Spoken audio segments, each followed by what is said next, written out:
Reunimos-nos para adorar a Deus. Convite à adoração.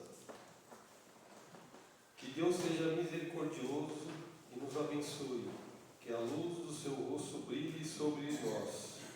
Que teus caminhos sejam conhecidos em toda a terra e tua salvação entre as nações de toda parte. Que os povos te louvem, ó Deus. Sim, que todos os povos te louvem, porque ninguém tem maior amor que aquele que dá a sua vida pelos seus amigos. Que o mundo inteiro cante de alegria, pois governa os povos com justiça e guia as nações de toda a terra. Que os povos te louvem, ó Deus. Sim, que todos os povos te louvem, porque ninguém tem maior amor que aquele que dá a sua vida pelos seus amigos. Todos. Então a terra dará suas colheitas, e Deus, o nosso Deus, nos abençoará ricamente. Sim, Deus nos abençoará, e todos os habitantes da terra temerão. Vamos nos colocar de pé? Uma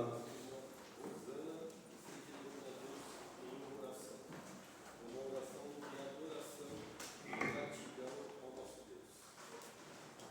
Senhor Deus, eterno Pai, maravilhoso Deus, soberano, graças te damos, Senhor, por mais esse momento, o Senhor reservou, para que pudéssemos estar reunidos em nome do nosso Senhor e Salvador Jesus Cristo, para louvar, bendizer e engrandecer o santo nome do Senhor, ó Pai. Amém. Obrigada, Pai, por cada família aqui representada. O Senhor vem estar abençoando, fortalecendo a cada uma delas. Amém. Assim também aqueles que não foram subir a tua casa, o Senhor vem estar visitando, confortando, consolando, Pai. Abençoe também teu servo pastor, que nos dará o estudo da palavra, e tudo que ele venha falar seja de acordo com a vontade soberana do Senhor, Pai. Abençoe também a vida do Alexandre, Pai, que é muito gente, que o Senhor seja com ele, abençoando, capacitando a cada dia mais e mais. Também, Senhor Deus, que o Senhor abençoe os louvores que aqui serão entoados e possa chegar ao altar do Senhor com um aroma suave e agradável diante do altar do Senhor. Pai. Amém. Assim também, ó Pai, as orações, os agradecimentos, sabendo que tudo está nas mãos do Senhor e que na hora certa o Senhor estará respondendo de acordo com a vontade soberana do Senhor. Pai. Tudo isso pedimos e agradecemos com perdão dos nossos pecados e aclaramos a missa. Amém. Vamos louvar a Deus com o hino de número 47. 47, louvor e glória.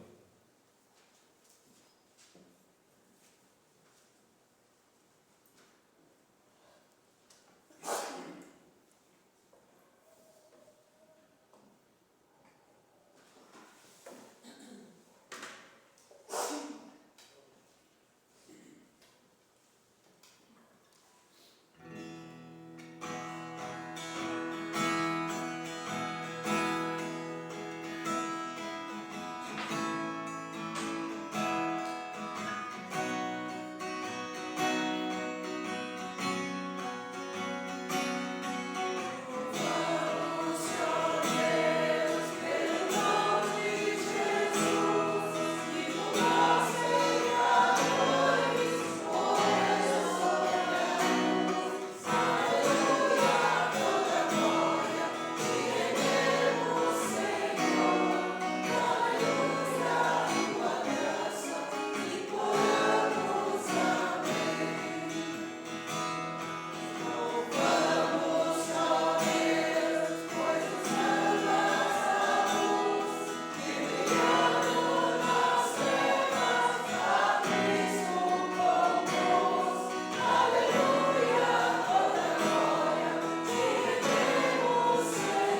confessamos a Deus o nosso pecado, todos. Deus é tão rico em graça que comprou sua liberdade com o sangue de seu Filho e perdoou nossos pecados. Generosamente derramou sua graça sobre nós e com ela toda a sabedoria e todo o entendimento. Que Deus abençoe com a palavra do Senhor. Vou pedir que o nosso irmão presbítero Tadeu se levante e represente todos nós com uma oração de confissão de pecados. Oremos. Senhor nosso Deus, nosso eterno e grandíssimo Pai, estamos aqui, Senhor, neste local, separado por Ti, para nos reunirmos, Senhor, nesta noite, para louvar e engrandecer o Teu santo nome. Amém. Ó Deus querido, neste ato, neste culto, onde que nós temos a oportunidade, Senhor, de nos dirigirmos a Ti, para que possamos, Senhor, confessarmos os nossos pecados. Amém. Reconhecemos, Senhor, a nossa natureza pecaminosa, Senhor. Reconhecemos, Senhor, que erramos, ó Deus, pecando contra a Tua palavra, Senhor. Ó Deus querido, que o Senhor nos dê um coração quebrantado, Senhor. Amém. Que o nosso arrependimento seja um arrependimento sincero, Senhor. E derramemos diante do Teu trono, Senhor, a nossa confissão naquilo que nós tenhamos falado, naquilo que nós tenhamos pensado, naquilo que nós tenhamos feito que tenha Te desagradado, Senhor. Tenha misericórdia das nossas vidas, ó Pai, por esclarecermos da Tua misericórdia, Senhor, e também, Senhor, da Tua graça em nossas vidas. Amém. Ó Deus querido, nós Te agradecemos por esta oportunidade que o Senhor nos dá de nos dirigirmos a Ti, através do Seu único Filho Jesus Cristo, que derramou o Seu sangue lá na cruz para a remissão dos nossos pecados, Senhor. Amém. Porque ali, Senhor, foi pago a nossa dívida, uma dívida que nós não tínhamos e não temos como pagar, Senhor. Mas Ele pagou através do Seu sangue a vida derramado, Senhor. E é por isso que Ele é único. Por isso que não há nenhum outro nome, Senhor, a qual nós possamos nos chegar diante de Ti, Senhor. Ó Deus querido, nós Te agradecemos por isso e por tudo que o Senhor tem feito em nossas vidas. No nome santo do nosso Senhor e Salvador Jesus Cristo, é que nós oramos agradecidos, Senhor. Amém. Amém.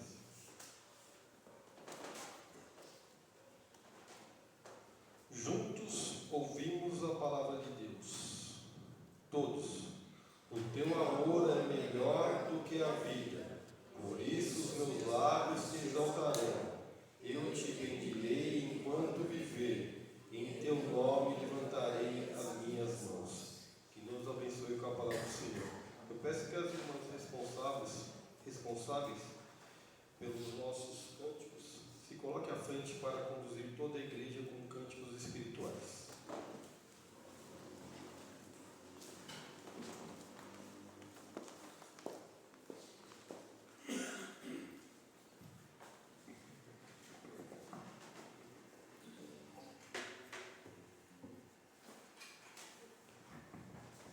Os irmãos colocam de pé.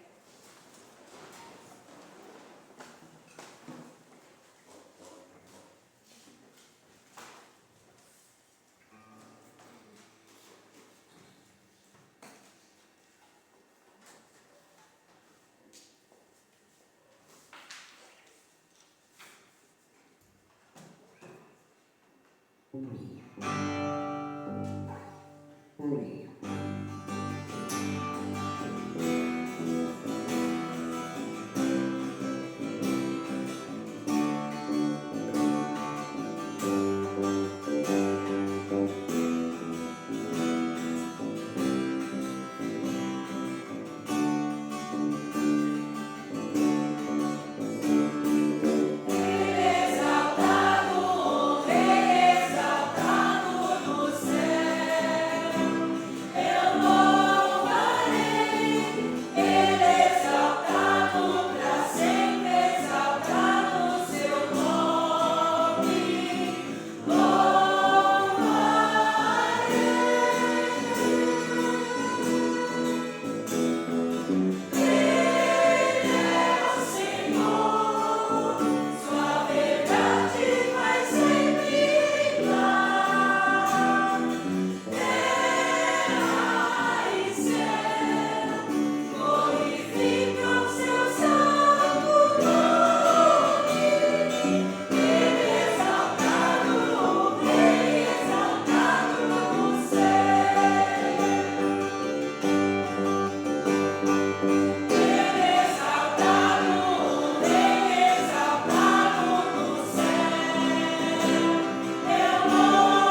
só a Ti é devido, ó Deus. Pai, ser agora com a mensagem, ó Pai, que nós ouviremos, que já tem falado na vida do pregador e que agora fale em nossas vidas, ó Pai. E que não fique, ó Pai, estacionado aqui dentro, mas que possamos, ó Pai, praticarmos a Tua mensagem fora deste mundo, ó Deus. É tudo isso que nós te pedimos e agradecemos em nome do Teu Filho amado Jesus Cristo. Amém. Amém. Os irmãos podem se assentar.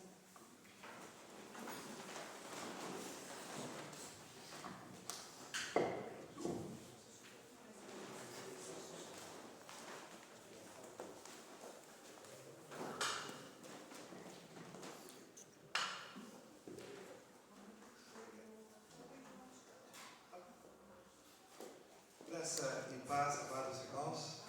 Que Deus nos abençoe, nos guarde e resplandeça sobre nós o rosto para que tenhamos dias maravilhosos.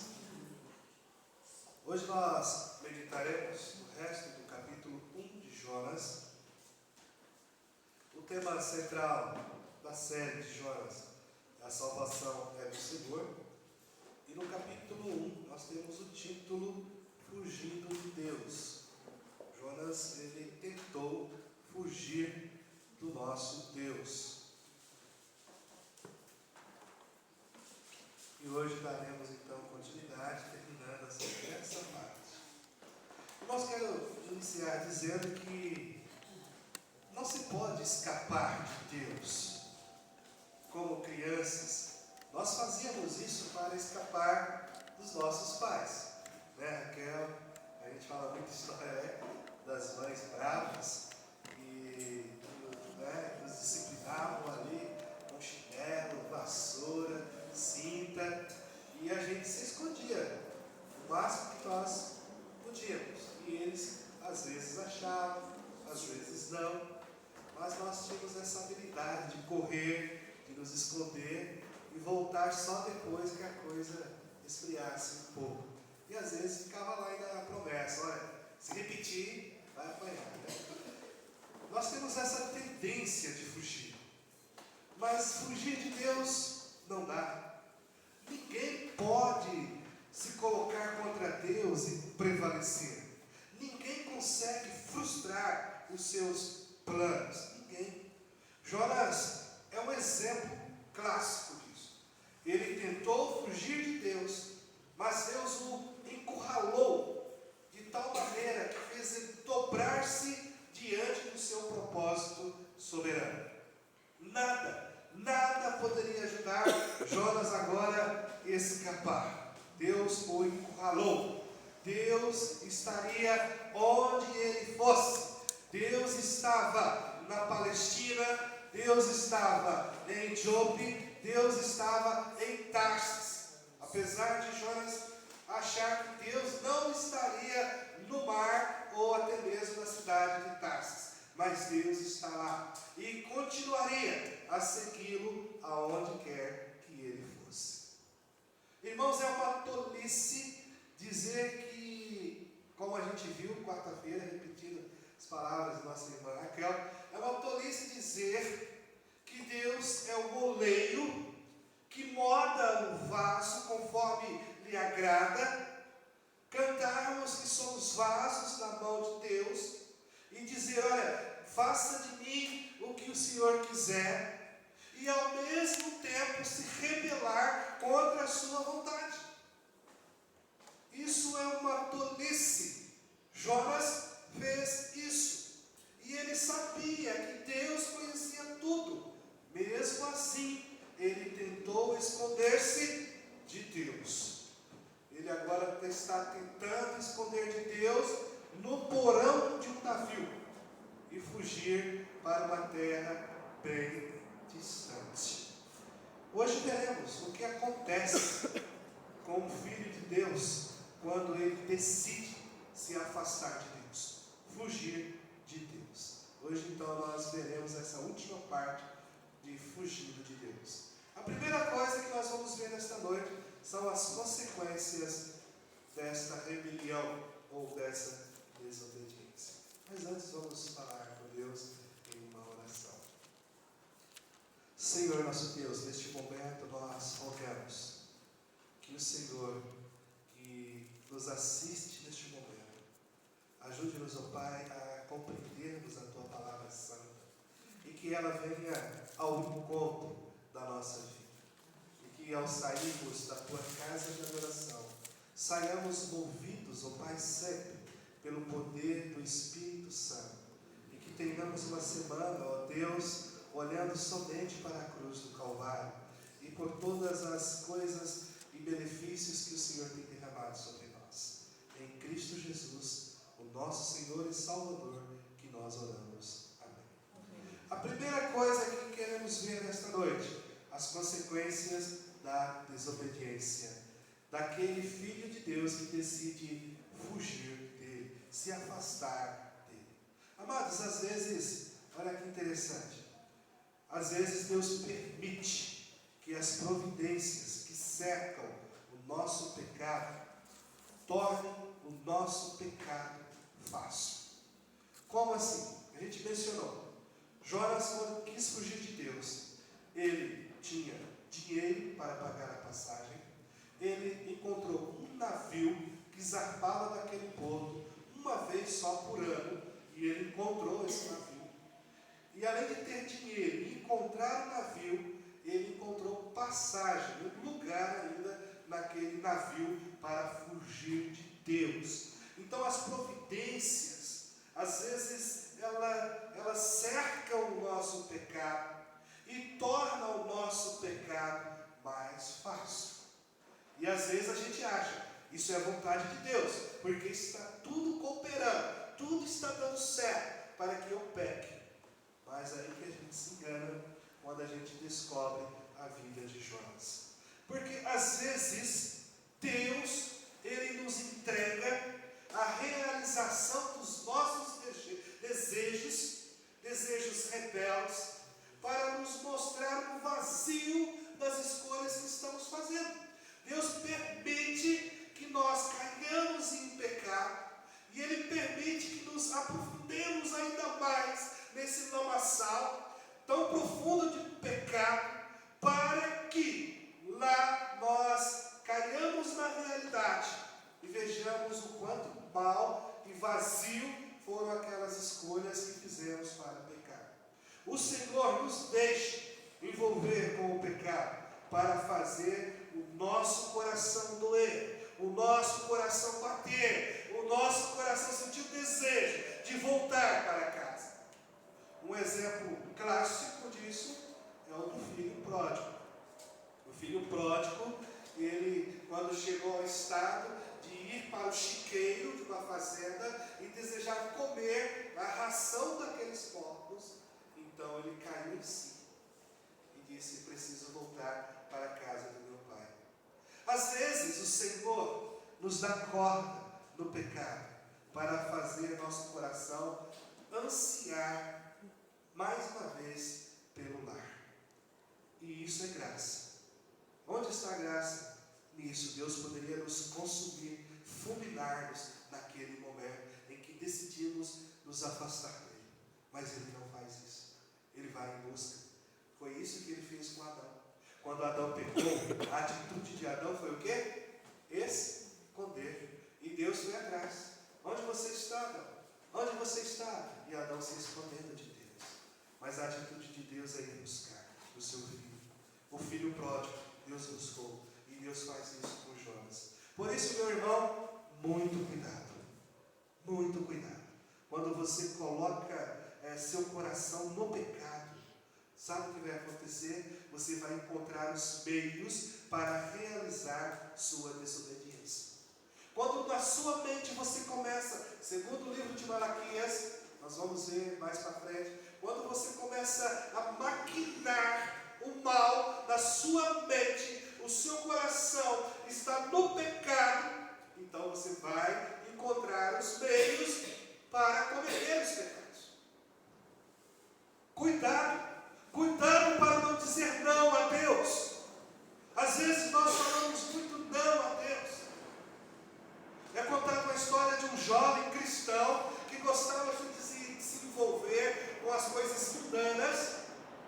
E aí, quando ele ia sair para as suas festas mundanas, ele tirava Jesus Cristo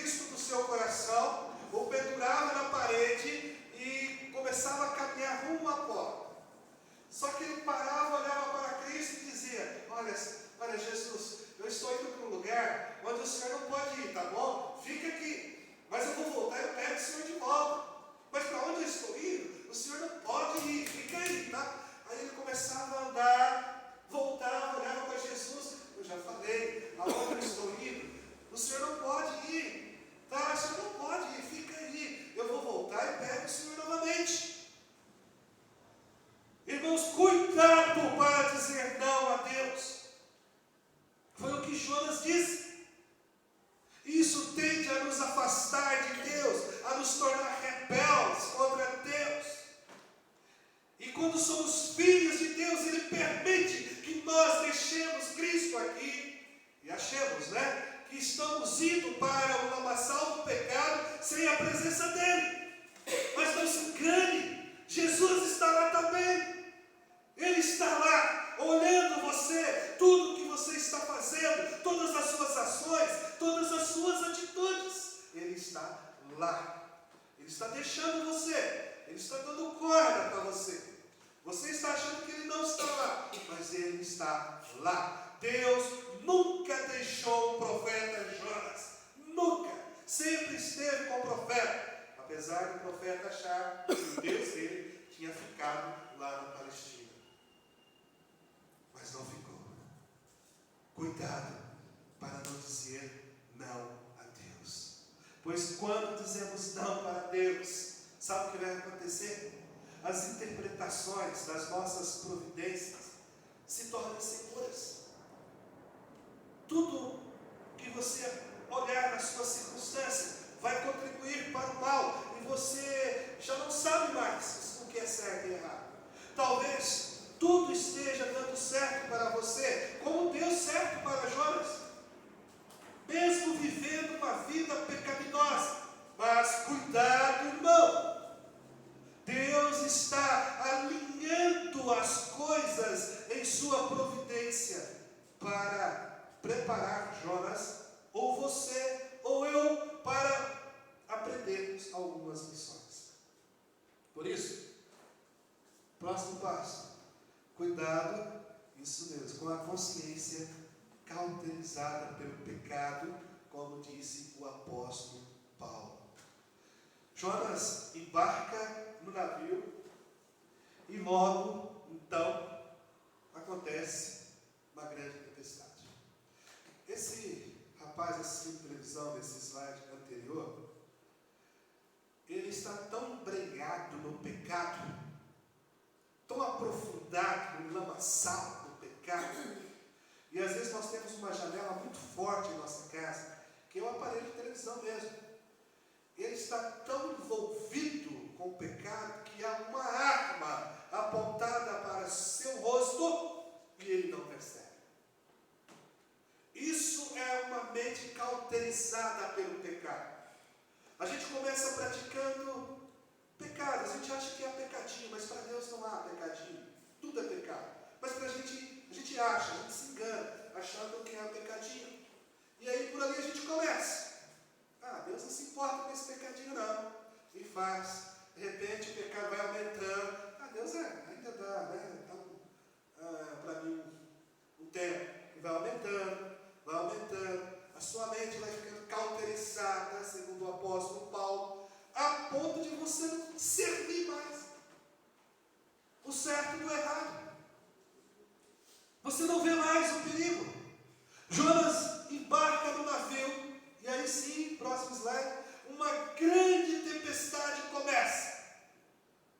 Os marinheiros estão fazendo de tudo para salvar o navio e a carga. Mas aonde está Jonas? Jonas está ajudando a tirar água do navio? Não. Ele está ajudando a jogar a carga valiosa no mar? Também não. Ele está remando com todas as suas forças para chegar em terra firme? Também não. Ele não está fazendo nada disso. O versículo 5 vai dizer: ele estava dormindo no porão do navio. Até parece que ele estava tranquilo, não é? Estava nem aí com o que estava acontecendo lá fora. Mas eu digo que essa não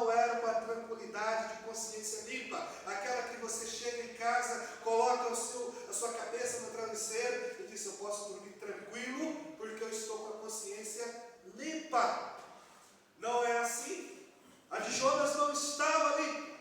O que acontecia com a consciência de Jonas? A consciência dele estava em silêncio, adormecida, cauterizada pelo pecado. A consciência dele já não diferenciava o que era certo e o que é errado. E muitas vezes isso acontece conosco. Quando nós deixamos nos envolver pelo pecado, chega uma hora que a nossa consciência fica em silêncio. O termômetro já não funciona mais. E é nesse momento que é muito assustador para todos nós. E aqui está a parte que eu digo que é mais alarmante da história de Jonas. O aviso mais terrível nesta parte da Bíblia.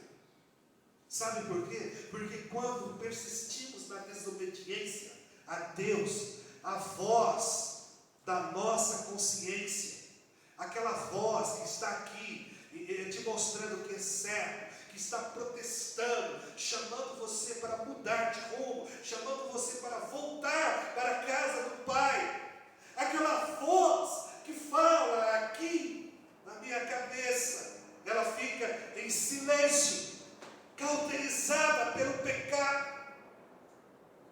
Aí que eu digo que esta passagem é a mais terrível da Bíblia, porque isso acontece com qualquer um de nós, quando nos deixamos envolver com o pecado. A nossa consciência vai ficando em silêncio, em silêncio. E Paulo fala assim: e você vai apagando o fogo do Espírito Santo que mora em seu coração. A ideia que Paulo está dizendo que você pega uma toalha úmida e coloca sobre uma vela e ela apaga. Quando nos envolvemos com o pecado, é isso que nós fazemos. Colocamos o Espírito Santo embaixo de uma tampa e começamos então a apagar o fogo do Espírito Santo. E a nossa mente fica cauterizada pelo pecado. E veja o resultado de uma mente cauterizada. Aquela tempestade não foi uma coincidência.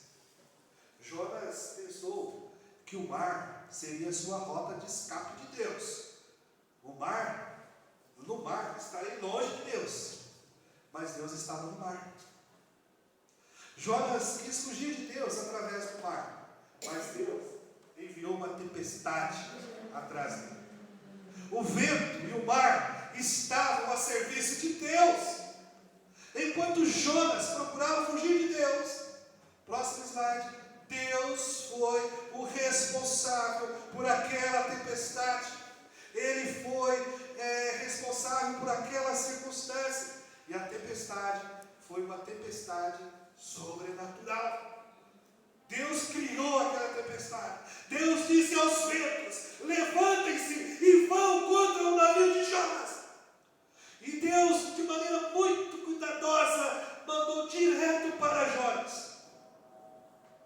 É isso que acontece quando fugimos da vontade de Deus. Quem foge da vontade de Deus, logo se sente encurralado pelas circunstâncias que parecem ser fatais. Quando decidimos andar longe dos caminhos da palavra de Deus, Deus nos encurrala a ponto de não ter escape. Quem viaja contra a mão da vontade de Deus está a caminho de uma grande tempestade, uma terrível tempestade. Deus não enviou uma tempestade, irmãos, para destruir Jonas. Não foi isso. Ele não queria destruir Jonas, mas Deus enviou aquela tempestade para fazê-lo retornar para o caminho certo. É isso que Deus faz com os seus filhos. As tempestades de Deus nos colocam no caminho de volta para Deus. É para isso que elas servem. Então, se estamos pecando, mas Deus vai atrás, Deus vai com a varinha e nos disciplina, bom sinal. Somos filhos de Deus e Ele foi atrás de nós. Mas se isso não acontecer, era porque de fato não éramos filhos dele. O pai preocupa-se com o filho. Quem não é pai não se preocupa. Deus é o nosso pai e Ele se preocupa. não estava, irmãos, e aqui também é uma parte triste, porque Deus não estava mais falando com Jonas por meio de sua palavra. A consciência de Jonas adormeceu. Deus não fala mais com Jonas. A gente não vê Deus falando com Jonas mais. Mas Deus está falando com o mar. Deus está falando com o vento. Deus está falando com a chuva. Deus está falando com o trovão. Deus está falando com o grande peixe. E é interessante porque tudo na natureza obedeceu a Deus, exceto o homem, Jonas. Deus falou a Jonas até mesmo por intermédio dos marinheiros pagãos que não conheciam o Senhor. Num certo sentido, eu digo que aqueles marinheiros pagãos foram mais sensíveis do que Jonas. Eles, por exemplo, avistaram aquela tempestade como anormal. Isso não é normal. Tem alguma coisa estranha aqui. Eles foram mais sensíveis do que Jonas. Os marinheiros reconheceram aquela tempestade, que ela não era um fenômeno natural, mas que havia uma causa espiritual ali por trás daquela tempestade. Mesmo sendo pagãos, eles perceberam isso. Mas Jonas, por causa da sua consciência cauterizada pelo pecado, dormia tranquilamente, sem perceber o que estava acontecendo ao seu redor. E os marinheiros, então, veja, eles perceberam que algo precisava ser feito. Começaram a querer aplacar aquela fúria daquele mar. E eles buscavam resposta em suas orações. E eles começaram a lançar sortes. Sortes, segundo muitos comentaristas, era algo que era permitido no Antigo Testamento. Provérbios até fala sobre sorte. E eles começaram a lançar sortes. E enquanto eles enfrentavam o problema, Jonas dormia, Jonas se escondia. Quando finalmente a sorte caiu para Jonas, ele não pôde mais se esconder. Ele estava encurralado. E aí sabe o que acontece? Quando Deus encurrala o seu filho, põe o seu filho no canto da parede, com a disciplina na mão, com a varinha da disciplina, seu filho confessa. Jonas confessa. Versículo 9, ele diz assim: olha, eu sou hebreu, adorador do Senhor, o Deus dos céus, que fez o mar e a terra. Eu sou hebreu. E os hebreus eram bem conhecidos pela liderança de Moisés, Josué. Então os marinheiros reconheceram que a tempestade mortal que ameaçava destruir o navio era culpa de Jonas. Aquela bagunça toda era por causa de Jonas. Então eles perguntaram: o que você fez com o seu Deus para vir tamanha tempestade, destruição sobre nós? E Jonas diz assim: olha, jogue-me no mar. Mas aqueles homens, aqueles marujos, não deram ouvidos a Jonas. Pelo menos no começo, não deram ouvido para ele. Por quê? Porque eles não queriam sangue de Jonas nas mãos deles. Não vamos matar ninguém, vai que ele é inocente. Eles pareciam bem mais preocupados em fazer alguma coisa certa do que Jonas. Jonas perdeu toda a sua credibilidade. Os marinheiros não o levaram a sério. Irmãos, quando nós menosprezamos o nosso Deus, Ele abre espaço para o nosso pecado. Você quer ir? Abre as portas, vai. E aí começa então as justificações, as interpretações. E a gente começa a interpretar errado as providências das circunstâncias. E é nesse estágio que a sua consciência fica cada vez mais cauterizada por sua desobediência, deixando você desacreditado. Ninguém mais vai dar crédito a você. Ah, aquele crentinho ali, é um fanfarrão. Ah, aquele irmãozinho da igreja tal, da capelinha tal, nossa, aquele ali, meu amigo, aquele ali é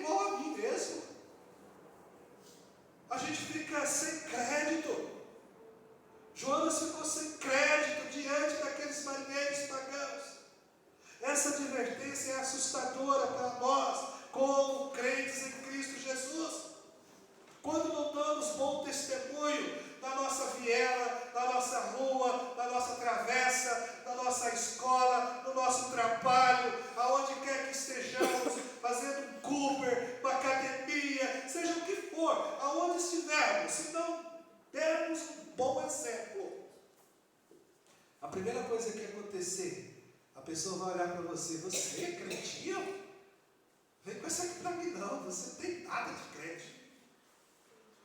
Você qual é mesmo? Cuidado! Jonas se tornou uma pessoa sem crédito. E nós também podemos nos tornar quando resolvemos deixar nosso Cristo, achar que deixamos o nosso Cristo em casa e saímos aí a mundo afora. Ao observarmos, irmãos, as consequências da desobediência na vida de Jonas, cuidado com a rebeldia. Cuidado e volte.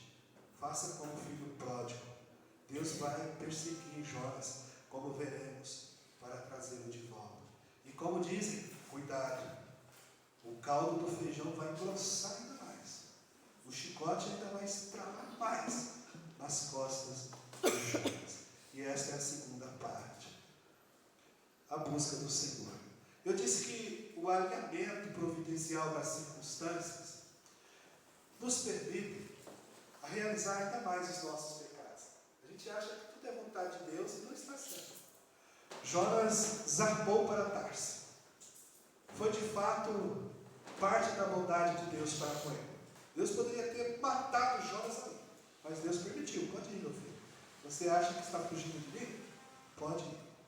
Agora, como as coisas estavam se encaixando na rebeldia dele, talvez ele estivesse pensando que ele não estava fazendo nada de errado, mas estava. Mas o interessante é que Deus estava por trás de tudo aquilo. E Deus queria que todas aquelas circunstâncias fossem uma terrível provação para Jonas, como o objetivo de restaurar, como o objetivo de resgatá-lo da desobediência e trazê-lo de volta para casa. Assim que o barco estava nas águas profundas do mar Mediterrâneo, o plano de choque de Deus começa para valer. Quando o navio zarpa, Deus permitiu. Mas quando o navio zarpou, então o plano de choque de Deus começa para valer. O Senhor lançou grande vento, e Deus mira no pobre Jonas e desencadeia uma poderosa tempestade neste pequeno navio. Irmãos, foi uma tempestade, literalmente, aqui na vida de Jonas. Mas, às vezes, trazendo para a nossa vida, vamos falar de uma coisa, uma doença que aterroriza muita gente: o câncer. O câncer, ele requer uma cirurgia radical. E às vezes, o pecado requer também duras cirurgias. E Deus faz. Às vezes o pecado requer duras providências para nos acordar e nos trazer de volta para casa. O próprio Deus lança uma tempestade neste navio. Nada que aqueles marinheiros pudessem fazer poderia salvar aquele navio se Deus determinasse afundá-lo. Poderia fazer o que fosse. Jogar toda a carne, jogar as pessoas. Se Deus tivesse, vai afundar, iria afundar. Mas Jonas ainda não está ouvindo. Ainda está com a mente cauterizada. Ele não está ouvindo a fúria da tempestade lá em cima, no convés. Ele dormia profundamente no porão do navio. O vento, as ondas estão uivando por toda parte. O alto-falante está dizendo: pare de fugir, Jonas, pare de fugir. Mas ele ainda está dormindo. Não está ouvindo. Ele está dormindo o sono do pecado. Daí então, o capitão resolve descer lá no porão. E quando o capitão pega Jonas na cama e sacode Jonas para acordá-lo, veja as palavras do capitão. É impressionante. relevante as palavras do capitão. Deus parou de falar com Jonas. Mas olha, o capitão diz assim: levante-se e clame dessa vez ao seu Deus. Por que as palavras do capitão são interessantes? Lembram lá no início? São as mesmas palavras que Deus disse a Jonas lá atrás, quando o convocou para ir naquela missão para Nínive. Deus disse a Jonas: se levante e clame contra Nínive. O que está acontecendo aqui? É Deus. Deus está perseguindo Jonas, e para trazê-lo de volta para casa, Deus coloca as suas palavras na boca de um homem pagão, que era o capitão. As mesmas palavras que ele disse para Jonas lá no início do capítulo. E mesmo assim, Jonas não está ouvindo, e a tempestade só fica pior. O navio está se despedaçando. Então os pagãos recorrem às suas superstições, tentando adivinhar o motivo, lançam sortes, e eles estão praticando a adivinhação. Mas, mesmo em sua superstição ali, a soberania de Deus prevaleceu. E a sorte, como eu disse, caiu sobre Jonas.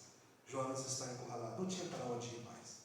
Ou era água, ou não tinha mais, ou o navio seria despedaçado. Ele foi pego em flagrante, acabou. Não há escapatória, Jonas. Ele não pode mais fugir. Como dizem os nossos jovens, a casa caiu, Jonas. Não tem para onde mais ir. Então ele confessa sua identidade e reconhece seu pecado. E então ele se oferece como a única esperança de resgate. Versículo 12, ele vai dizer assim: olha, jogue-me ao mar e ele voltará a ficar calmo. Eu sei que esta terrível tempestade é culpa minha. E aí tem uma palavra de alerta aqui. Foi uma intervenção dolorosa de Deus. Jogar o seu servo no mar enfurecido. Mas, irmãos, enfrentar seu pecado foi o único caminho de volta. Nós precisamos enfrentar o nosso pecado, as nossas assombrações. Jonas precisava parar de correr, de fugir de Deus. Mas se Deus não o encurralasse, ele não ia parar. Por isso Deus o encurralou em um lugar onde não havia outro lugar para onde correr. E ele teve que confessar: sou eu, é culpa minha. Talvez esta noite você possa se identificar com o pobre Jonas. Deus tem revelado a rebelião do seu coração. Talvez você tenha dito não a Deus por muito tempo. Deus está chamando você para a casa dele. E você está dizendo: não, não é hora. Não, agora não. Talvez a sua consciência esteja adormecida. Talvez você até tenha tentado justificar seu pecado para si, ou para os outros. Talvez esta noite Deus esteja perseguindo você enquanto você foge dele. Talvez Deus esteja perseguindo você, pedindo que você enfrente o seu pecado e volte para casa. Volte para a igreja. Volte para cá, que aqui é seu lugar, meu filho. Talvez Deus esteja gritando nos seus ouvidos: volte para casa. Talvez Ele trouxe para a sua vida duras provações, duras providências, mas trabalhando para despertá-lo para a sua necessidade dele. Talvez seja a hora de você começar a ouvir Deus. Você está ouvindo? Ele está te chamando. Deus está chamando você de volta.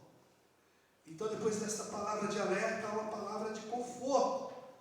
Há uma palavra de conforto aqui, bem como também de advertência. É simplesmente a mensagem de que Deus não abandona seus filhos. Isso é reconfortante. Jonas é bem rebelde, bem mesmo. Mas Deus é implacável em sua busca por Ele.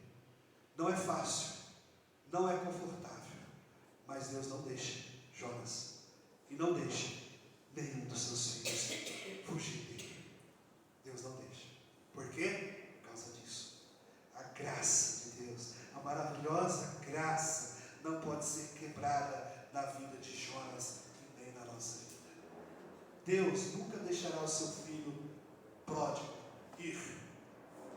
Crente em Jesus nunca pode pecar para escapar das garras de sua graça.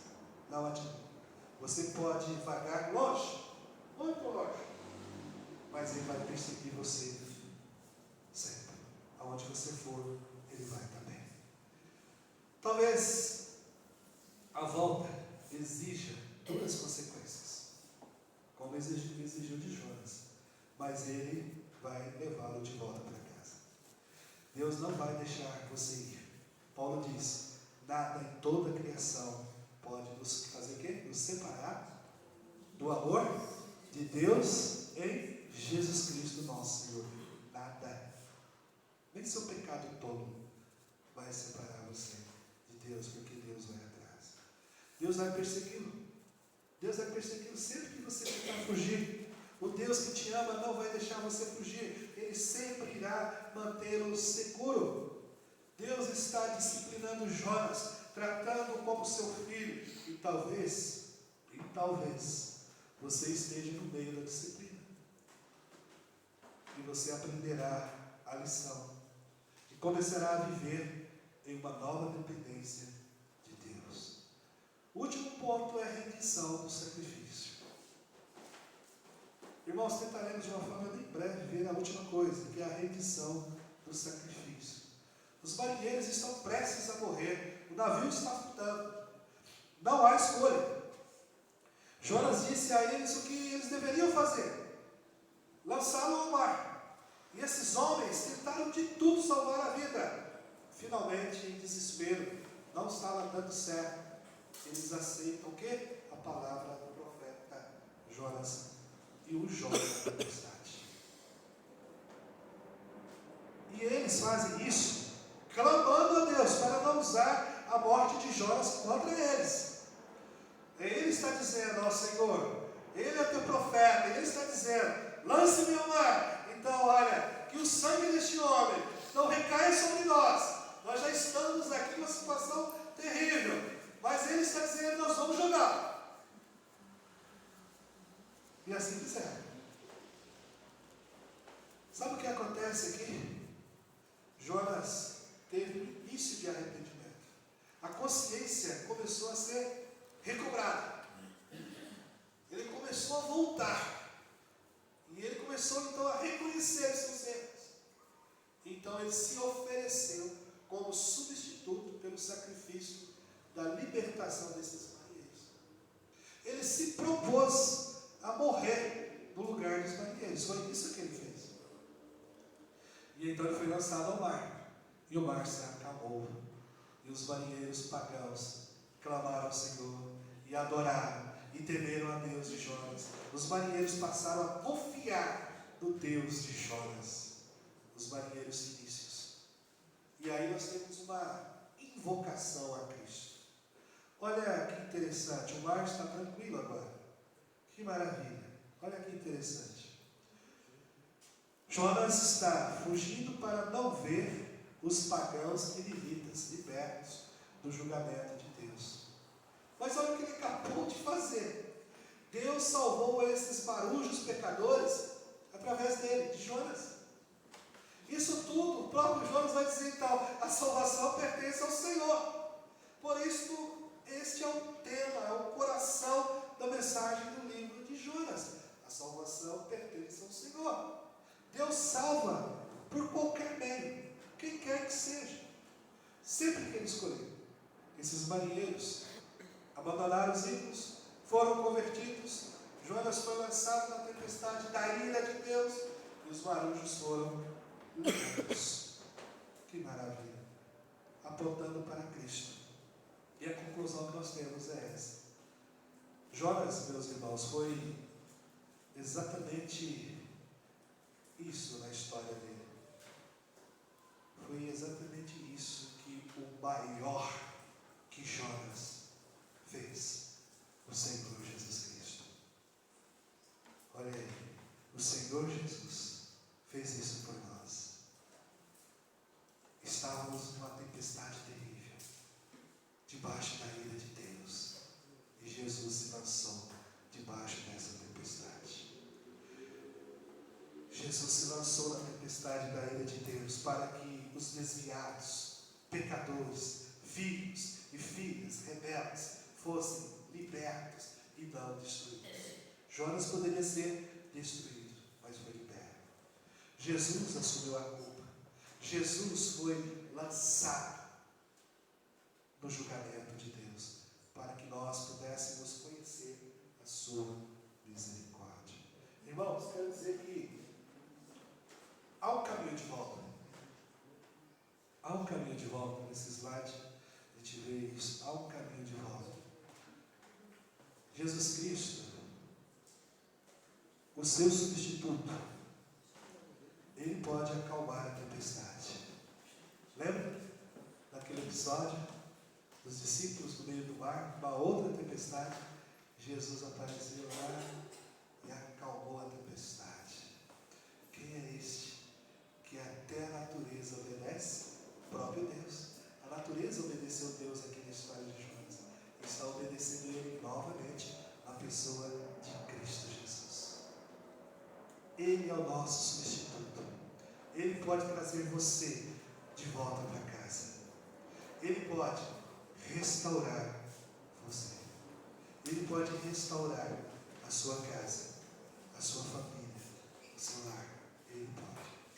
Talvez Deus esteja perseguindo você e chamando você para casa. E esta noite, então, é hora de começar a ouvi-lo, porque senão a tempestade só piora. Ou talvez todas as circunstâncias estão parecendo tranquilas, mas na hora que Deus encurralar, a coisa vai ferver. E Deus castiga os seus filhos também. Uma vara de disciplina.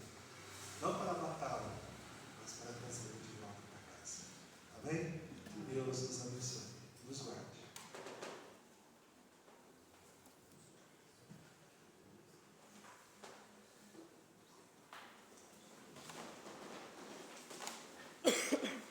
Vamos nos colocar de pé e assim louvar a Deus com o hino 200.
Maria.